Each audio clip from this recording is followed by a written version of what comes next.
വേദിയിലിരിക്കുന്ന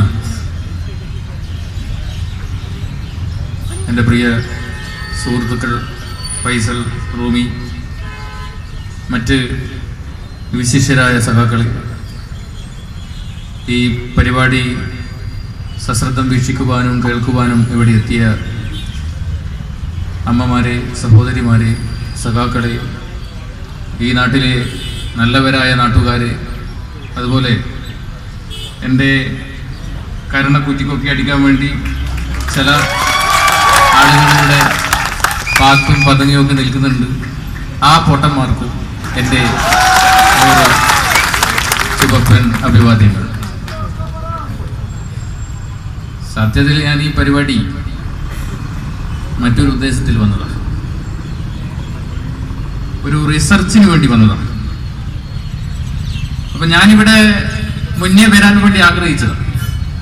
അപ്പോഴാണ് ഫൈസൽക്ക് വിളിക്കുന്നത്. അപ്പൊ ഏതായാലും ഞാൻ പറഞ്ഞു ഞാനിവിടെ വരുന്നുണ്ട്, അപ്പോൾ ഈ പരിപാടിയിലും പങ്കെടുക്കുക. ശരിക്കും റൂമിയാണ് ഇവിടെ. റൂമി പറയുന്ന ലീഗുകാർക്കെല്ലാം കേട്ടല്ലോ. അപ്പൊ ഏതായാലും റൂമിയുടെ പ്രസംഗം കഴിഞ്ഞ് ഇത് അവസാനിപ്പിക്കാമെന്നായിരുന്നു തീരുമാനിച്ച ഇവർ. അപ്പൊ ഞാൻ വന്നുകൊണ്ട് പറഞ്ഞു, ഏതായാലും സഖാവ് വന്നതല്ലേ, കുറച്ച് സമയം പ്രസംഗിക്കണം എന്നാവശ്യപ്പെട്ടതിന്റെ അടിസ്ഥാനത്തിലാണ് ഞാൻ ഈ പരിപാടിയിൽ വന്നത്. സത്യത്തിൽ എൻ്റെ ഉദ്ദേശം, ഇന്ത്യയിൽ ഒരുപാട് കർഷക ആത്മഹത്യകൾ നടക്കുന്ന ഒരു സ്ഥലമാണല്ലോ. അപ്പോൾ ഇവിടെ എവിടെയോ